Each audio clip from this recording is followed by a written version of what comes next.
What is going on, guys? John Kelly here. We are back to talk Dana White Contender Series. This is week number 6. Before we get into week number 6, though, we're going to quickly recap last week. Finally got back in the win column. Here's the results from last week. Just the one individual bet on Kai Barallo. Didn't get the contract, but we did cash the plus money ticket on him. Just never understood how Jeffrey was a sizable favorite in that matchup when Barallo had more ways to win. And he went out there and he got the job done, and he showed us that. In terms of the Degen Parlay, it came down to Soldowski, the minus 300 favorite. And as soon as it started, I just had bad feeling about it. It didn't end up going our way. So it was kind of unfortunate when we just needed the big favorite to come through to cash the Degen Parlay. Ultimately didn't get there, but happy to cash the individual bet on Kai Barallo and get us back in the win column. So overall, a profitable night.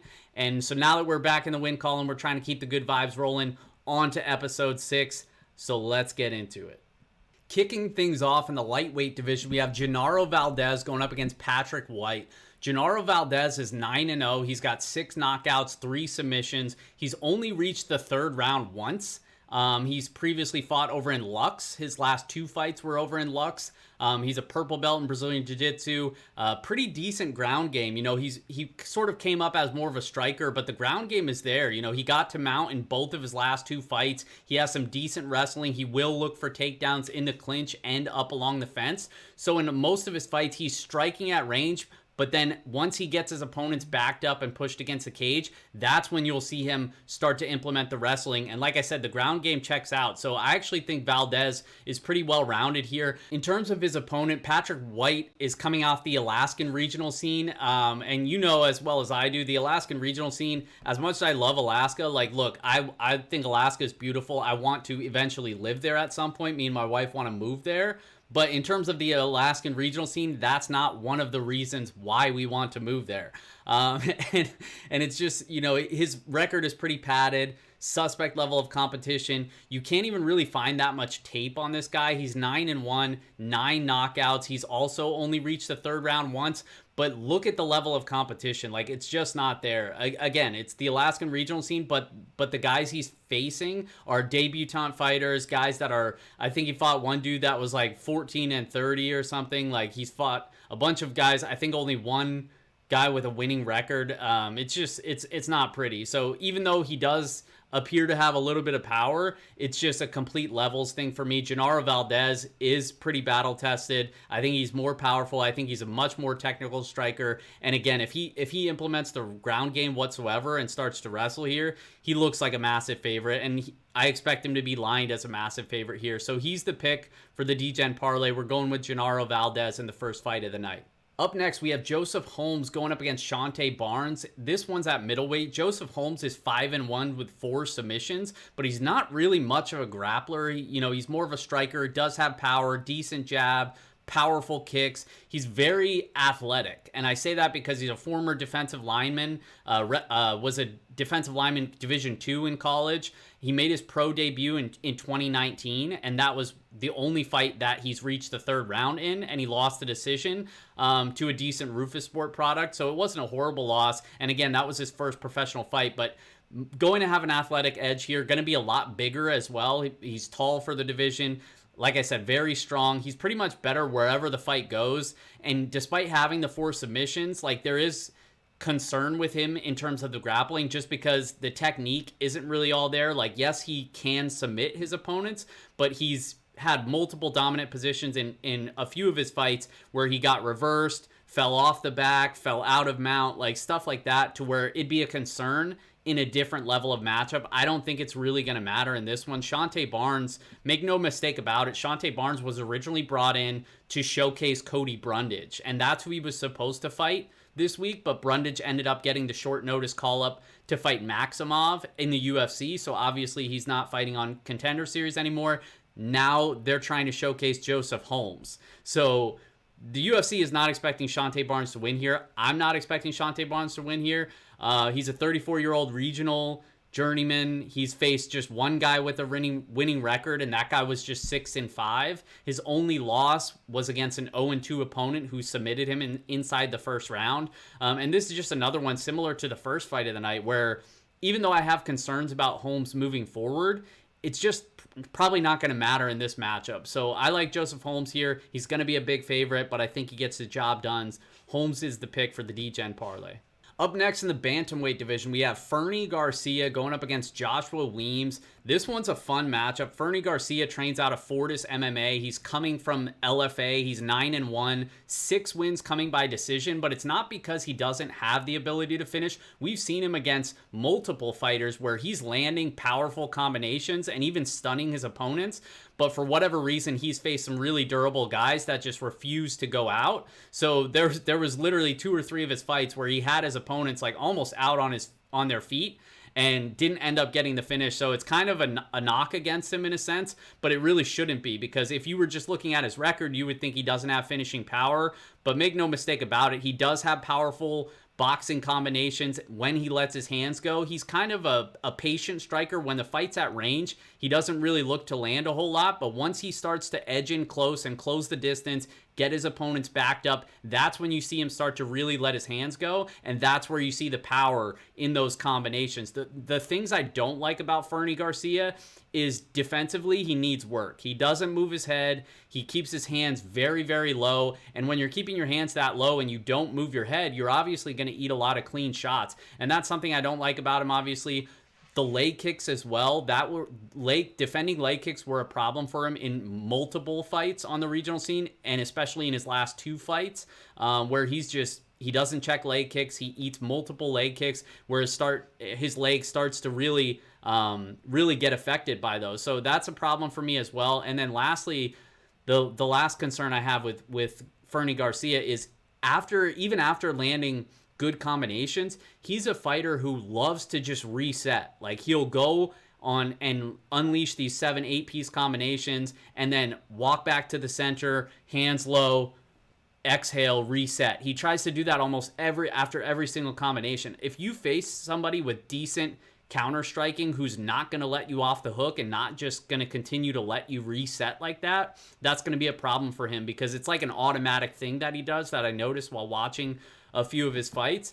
In terms of this matchup, I don't know if it's going to plague him too much, because Josh Weems is more of a grappler. He comes in with a kick-heavy approach. He's 7-1. He's got 5 submissions. His only loss was when he was knocked out in his pro debut by a guy that just lost to Victor Altamirano, who we saw early on this season in Dana White Contender Series over in LFA last year. But since then, he's gone on a 7-fight win streak. He's a very fast starter. He's kind of a wild card. He'll come out and throw flying knees, spinning back kicks, spinning elbows. You never really know what you're going to get with Joshua Weems, and I kind of like that for him here, because if this turned into a technical matchup, I really favor Fernie Garcia. The thing is Joshua Weems is kind of a fighter that's not going to make it into a technical matchup. Like, he's going to make it dirty. He has decent wrestling as well. He'll look for takedowns. He's, like I said, he's a crafty submission grappler, but he sells out for the submissions to where he typically could get reversed. He's willing to play off his back, which is concerning. There was a couple fights on the regional scene where he's losing multiple minutes, multiple rounds, and then ends up getting a submission off his back. That's typically not something that we like to bet on. But I expect Fernie Garcia to be a pretty big favorite here. And if we see Fernie Garcia start to swell up to -250 or higher, that's when I'm probably willing to take a shot on Weems, because I do think Weems is a live underdog. I think he can make it dirty. Like I said, Garcia is definitely the better striker, the better boxer, but Weems does have power. He is going to throw a lot of kicks, which, like I said, the leg kicks, the calf kicks could be a problem in this matchup. And then I do think Weems is probably the better wrestler. I know Fernie Garcia does have a little bit of wrestling, but typically doesn't go to it. He did in his last fight. It actually won him his last fight, but I think Weems is better in terms of the wrestling, and if he gets on top, I do think he's live to submit him. And then he's just always a wild card. You know, he could try something crazy. He previously fought, his last fight was Gamebred Fighting Championship, Jorge Masvidal, so he comes out with that sort of style. Like I said, tried to land a flying knee, didn't work right off the bat, but just things like that, to where I think if he can make it his style of a fight, I think he's a live underdog. And if we're going to get more than +200 on him, I'm willing to take the shot there. So he's going to be our first underdog pick for the Degen Parlay, and probably an individual bet for me, as long as we see the line start to swell for Fernie Garcia like I expect it to. So we're going with with Joshua Weems here in the third bout of the night. The first two fights, two big favorites, but I'd kind of be surprised if they ended up losing just based on their matchups. But this is one where I do think the underdog is live, and I'm willing to take the shot on Joshua Weems. Up next in the flyweight division, this one's my favorite matchup of the night. We have Carlos Hernandez going up against Daniel Barez, and Hernandez is a good striker. He's kind of inexperienced. I believe he's 6-1, just 7 professional fights. He's a former 2012 Pan Am kickboxing silver medalist, so he's a pretty good striker. He does have a little bit of a wrestling background in the sense that he wrestled in high school, but he didn't wrestle collegiately, wasn't like an All-American or a state champion, anything like that. It's just the fact that he does have a little bit of a wrestling base. He can land takedowns if he needs to, but the defensive wrestling I think could be better. Saw him taken down in a couple of his fights, but the cardio checks out. The durability checks out as well. He's willing to swing and trade in the pocket. And like I said, he does have the kickboxing pedigree, and he is a pretty good striker. So he's a decent prospect. In terms of the matchup, though, I really like Daniel Barez. He's much more experienced. He's 12-4, 4 knockouts, 5 submissions, and 2 of his 4 losses have come by sub, but all of his losses are respectable. He has a loss against Manel Cape early on in his professional career. He has a couple other losses against legitimate guys that I'm not knocking him for. I think there was really only 1 loss on his record that was kind of suspect, but he's currently on a 6-fight win streak. He's coming off nearly a 2-year layoff. He is a Spanish combat sambo gold medalist. He's a European no-gi bronze medalist, and he holds a brown belt in Brazilian jiu-jitsu. He's very well-rounded and honestly more explosive than Hernandez. I think he's a good striker. The cardio checks out as well.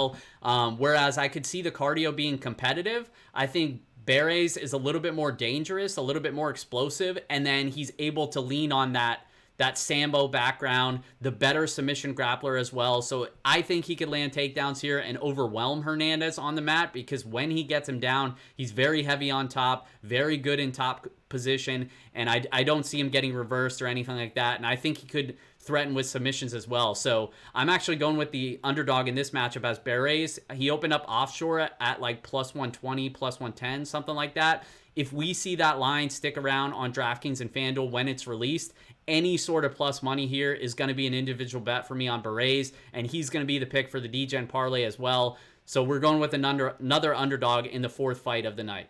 Finishing things off in the main event, we have Mike Malott going up against Shimon Smotritsky. And this one's at welterweight. Mike Malott trains out of Team Alpha Male. He's actually one of the coaches at Team Alpha Male. He's 6-1, 3 knockouts, 3 submissions. His only professional loss is a knockout loss to Hakeem Dawodu early on in his career. But all but one of his fights have ended inside the first round. So he's typically a fast starter. He's coming off he did come off a 4-year layoff to beat Solomon Renfro in his last fight. Beat him by first-round submission, but it was kind of alarming in the sense that, and not alarming because Renfro is a powerful prospect, exciting prospect, but Renfro was piecing him up early in that fight, and he ended up just landing a heavy right hand that dropped Renfro, and it was just a club and sub. Malott is a black belt, very experienced on the mat. He has a very fast, crafty back take. He will snatch up the neck really quickly, so you got to watch out for him. So as soon as he stunned Renfro, he just real quick snatched up the neck and submitted him before Renfro even knew what was happening. So I like Malott here. There are concerns with the durability. Like I said, not just Renfro who was piecing him up. Dawodu landed a lot of damage in that fight. You also have the long layoffs in his career because he just sort of didn't want to fight anymore, and he's talked about that in interviews as well. So claims to have the fire under him again, but you just never really know when it comes to that sort of thing. But I do think he's talented. I can't ignore that. He's a very good submission grappler. He's decent striker. Like I said, one of the coaches at Team Alpha Male, so he definitely has all the skill set. In terms of the matchup here, he's going up against Simon Smotritsky, who's just 21 years old, 7-0 with 3 knockouts, but he's not a knockout fighter whatsoever. So the durability concern is kind of negated for Mike Malott here, because even though he has 3 knockouts, the guys he knocked out were not very good. Some debutants, some guys that just haven't fought since, like 0-0, 1-0 guys, 1-1 guys, whatever. He's originally from Israel, but he's fought over in Bellator. He's fought in Russia. He's had previous training camps at SBG Ireland, training with Conor McGregor. He's got heavy leg kicks, and that's really primarily his approach, is he's going to kick, and he's good at range management. You know, his defense is sound. He's good at maintaining that distance and avoiding the power shots from his opponents. The problem is, like I said, he doesn't necessarily have power in his hands and doesn't really let his hands go too often. And I think that's the type of fighter you need to be in order to take advantage of Mike Malott's weakness. So it's kind of a stylistic thing here. I like Malott here. I think he's just more experienced despite the concerns about the layoff, the durability, whatever. I think it's just kind of a levels thing for the young kid who just hasn't really faced a good grappler like Malott. If Malott gets this to the ground, I think he cuts right through him on the mat. We saw Smotritsky put in multiple spots on the regional scene where he just stuck his neck out there, got stuck in a guillotine, got stuck in a darce. He's been stuck in multiple compromising positions. And yes, he was able to fight out of those positions, which is nice. But if you do that against a high-level black belt like Malott, I think you're probably going to sleep here. So Malott's going to be the pick for the Degen Parlay, and that's going to be it through the 5 fights. So to recap, for the Degen Parlay in the first fight of the night, we're going with my guy Genaro Valdez. Like I said, I think he's just levels better here. I think he gets the job done. I'm not going to beat a dead horse here. I said early on, these first 2 big favorites, I expect them to be really big favorites. And honestly, I don't really see their matchup having much of a shot here. So we're going with Joseph Holmes in the next fight as well. Big size advantage, athleticism advantage as well. He's going to be a better striker. If the fight gets to the mat, I have grappling concerns with him in terms of positionally. Like, he's not very positionally sound, but I just don't think it's going to matter here. So we're going with him in the second fight. Joshua Weems is our first underdog pick. Like I said, I think he could make it ugly. I think he could turn this into a dog fight. And he's kind of just a wild card to where I don't know if Fernie Garcia is going to be able to do that, you know, box him up and then reset, get back to range, box him up, reset. Weems is gonna give him a lot more to think about than a lot of his previous opponents did. So I like Weems for the underdog shot in the third fight. And then Daniel Barez, this is a kid who, well, not really a kid. He's my age. He's 32 years old, so I can't really say that, but I think he's got a bright future here. I think he could make a difference in the UFC at the flyweight division. Very credentialed in terms of the grappling and the ground game, the Sambo background as well. Much more experienced than his opponent. And listen, I think his opponent's legit as well. I think it's going to be a fun fight, but I'm going to favor the guy with more experience, who's more credentialed, who I think has more multiple paths to victory. So I like Barez for the second underdog shot. And then the main event, we're going with my guy, Mike Malott, who, again, more experience, training coach over at Team Alpha Male, training with better guys for years. He's a high-level black belt. And Smotritsky, I just don't think he's seen a grappler at the level of Malott, and I think he makes a mistake here if the fight goes to the ground. And I just don't think he has the tools to make Malott pay in terms of the striking either. So we're going to go with those guys for the Degen Parlay, guys. 3 favorites, 2 underdogs. As always, I'm going to post in the comments a link to my website, fightnumbers.com. That's going to have all of my official plays, whatever odds I get them at, along with the full Degen Parlay as well for those that are interested in tailing. Do me a favor, guys. I love the support. Please hit that like button, hit that subscribe button as I try to grow my channel each and every week. I appreciate you guys coming back, giving me the shout outs on Twitter, the love in the comments, all of that. I really do appreciate it, guys. Good luck, and we'll see you guys for week 7 next Tuesday.